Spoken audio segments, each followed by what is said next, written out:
Oka Chinna Viramam ki Swagatam, episode 3, with Darshan Govindaya.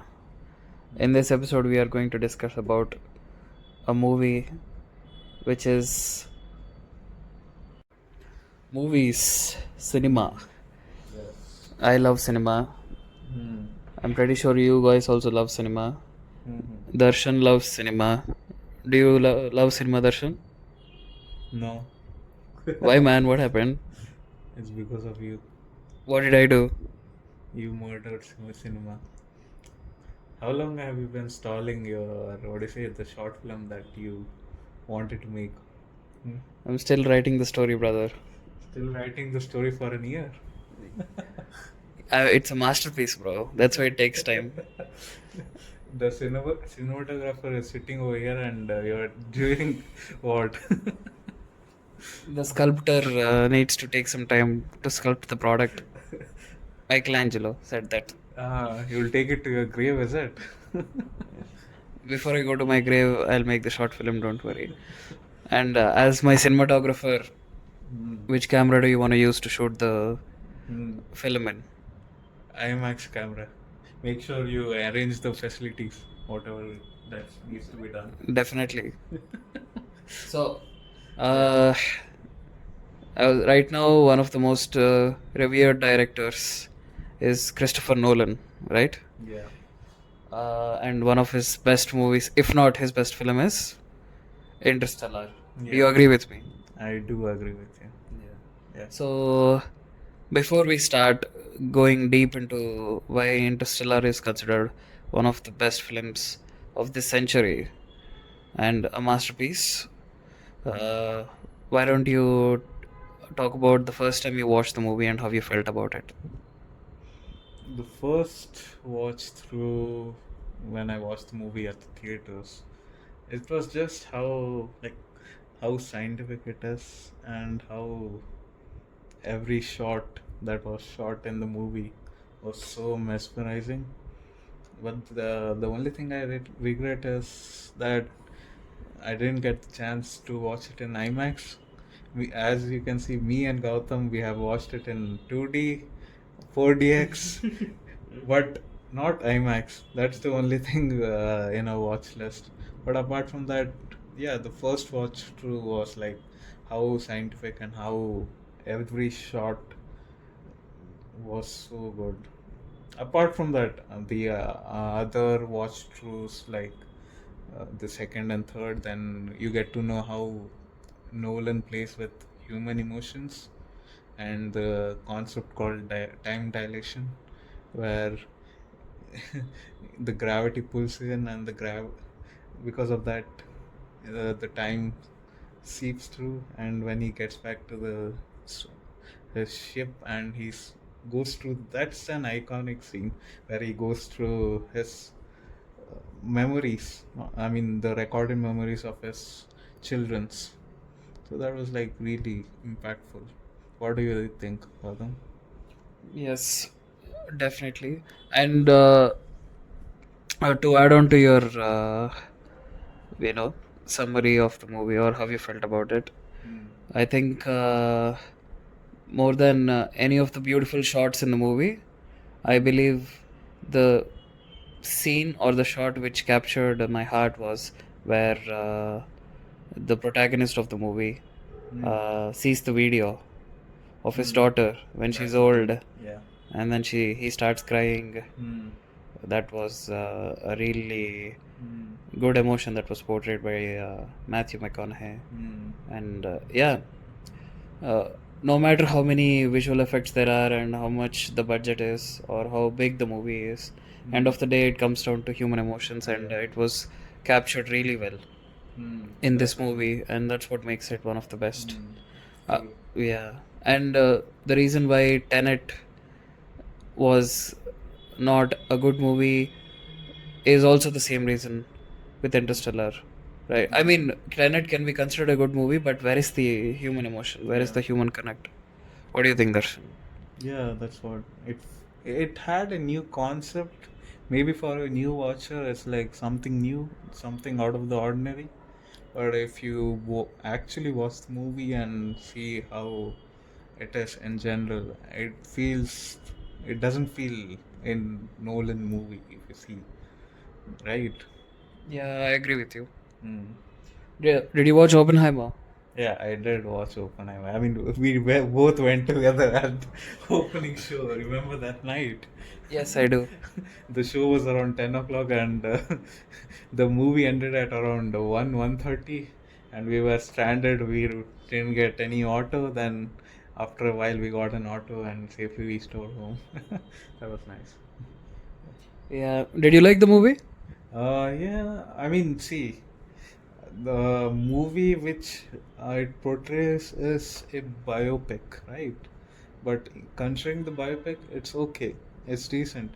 But the thing which I didn't like the most was the last 40 or 50 minutes of the interrogation scenes and everything.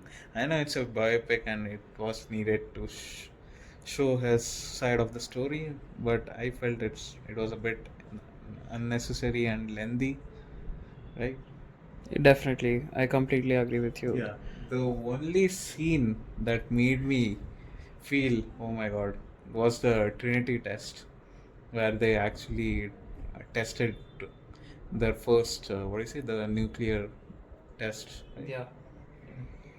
Well, I will have to disagree with you with the Trinity test because Hmm. it, yes, it was definitely a good scene, Hmm. but I would consider a scene to be a masterpiece only if you completely break down each and every part of the scene, which means, let's say, take the music for example.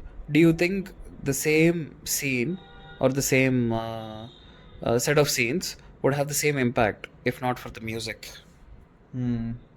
Yeah, that's true. I feel like the music in the scene Hmm. overpowered Yeah. the whole. If you remove the music and watch it on mute, Hmm. would you feel the same intensity, the tension? Hmm.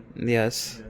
But in general, I feel background scores are in need to make you feel uptight, right? Like, true. I know without any background score, it can be like mesmerizing to see every shots in the movie. But yeah, there are few movies which doesn't need any background score and still it looks really good. But for this movie, Oppenheimer, I do feel the background score carries it, carries the movie. is that a pro or a con to the movie? I feel it's a mix of both, I guess. Hmm. Right? Yeah. Are the audience being emotionally manipulated through music rather than actually feeling how we are supposed to feel? Because the music being such a genius, Mhm. all those beautiful soundtracks that were created by Ludwig. Mhm. Uh, I hope that's the right name. Yeah. Yeah, but yeah, definitely music played a major role in Oppenheimer. If not for the music, I don't think the movie would have been such a massive Mhm. blockbuster. Or Mhm. I don't think the movie would have been a blockbuster if not for the name Nolan Yeah, attached that. to it. Nobody would even give a I fuck. mean, if you remember the day we went to the movie and a lot of people came out feeling that it's not another Dark Knight kind of movie, Yeah, right? well, that's kind of stupid to expect another Yeah. Dark Knight. I mean, I think the Indian audience, or maybe the day we went, the movie, Yeah, those people who watched the movie when yeah, we were there, those people expected a lot more of action or something like that. Action or maybe more bomb blast or something, a nuclear blast definitely. scenes. Yeah. Yeah, I feel like most of the people in India, especially because Nolan has a strong fan base here, Hmm. because of all his other commercially hit films, Hmm. probably assumed that Oppenheimer will also have some form of action, Hmm. and I guess most of them were disappointed. But also at the same time, maybe most of them were kind of pretentious as well. I've heard a few people saying, "Oh yeah, Oppenheimer is really good, beautiful masterpiece." I feel like Hmm. people were only saying that because Nolan was attached to Yeah. it, and they didn't want to seem stupid.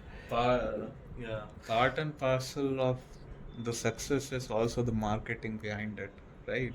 The the if you have seen the marketing behind it, where Nolan comes out saying 70 mm IMAX films, and if you see the YouTube videos, the amount of stress he has taken to make the what is it, the IMAX tagline and the 70 millimeter, and you have to watch it in this screen and this seat. So that's the whole marketing, I guess. I personally feel like that was just a gimmick to pull people Yeah, in. that's it. To be honest with you, I don't think Oppenheimer deserved an IMAX camera. Mm-hmm. Probably something like The Dark Knight or Interstellar would have been way more Mm-hmm. gorgeous looking on the Mm-hmm. 70 millimeter screen. Just imagine The Dark Knight, dude, Yeah. on a 70 millimeter IMAX camera. That Mm. fucking lorry falling, zoom, Maggie. Anyway, so we spoke about Interstellar. We spoke about Tenet. We spoke about Oppenheimer, and there are so many other movies of his, and that will take us 2 to 3 hours to finish. But these are one of his most recent films, the most popular ones, the last decade that he had made these movies. Dunkirk also being a masterpiece, definitely. But let's look at the future. I'm pretty sure everyone knows the the Odyssey, Yeah. right? What do you Yeah. think about the Odyssey? Do you know anything about the background of this movie? Uh, for me, I haven't looked through the background and what the story is going to be. I want it to be as raw as it can be for me. So I would like to keep it that way. I don't. I know there are like stories of it, but yeah, but I would like to keep it like that and experience it in the movies, hopefully in IMAX. Yeah. Have you read the poem Odyssey? No, that's it. I don't know jack shit about what it's about. So that's what. If I knew what's the story going to be, then yeah. Well, I have read Hmm. the book, Yeah. and I don't know if Christopher Nolan has the vision to pull it off Mm-hmm. in the same way the poem is written. But if Mm-hmm. we can, then it might be his Yeah. You most know. ambitious, Mm. visionary Yeah. masterpiece he ever made. Yeah, you were going to say. You know what? The struggle, I think the hardest thing that he needs to pull off, right, is CGI. I mean, as you have said, that there would be mythical creatures, right? Definitely a lot of messed up mythical creatures in the Yeah. movie. That's what I feel like. How do, as you know, Nolan is like against, not against, but he's pretty much against CGI, usage of CGI in his movies. So I'm feeling like, how will he pull off Yeah. a CGI character? How would he try to make those mythical creatures as a practical effect? Yeah. So that's like a thing for me to. Can I give you an example, Darshan? Okay. How do So in the poem, there is an island. Okay, I'm spoilers, but there are a specific kind of creatures. Well, they are birds with human faces in them. Okay. Birds with human faces. Mhm. So I don't know how Nolan is going to deal with that. And It. also there are these ogres. You know, these monsters with a single eye in the middle. Uh-huh. All of these creatures. I think it's going to be one of his most unique products he ever released. Mm-hmm. Why do I feel like this is the creatures you explained, right? It feels like an Marvel movie or something like that. Yeah, right. Well, Marvel, probably the creators of the Marvel comics might have taken inspiration from this Odysseus because it was made thousands of years ago, right? Yeah, I Yeah. feel like it's a what do you say, docs. You know the Doctor Strange creatures in the recent movies of it. Yes. Yeah, it feels like. I hope it doesn't turn out to be like that, but I don't know how he will pull off CGI in that. Yeah, a lot of really beautiful, really unique creatures. So let's see. The cast is strong. Yeah. I hope the music has to be on another level. I hope Hans Zimmer and Christopher Nolan get back together. Oh, Hans Zimmer is back.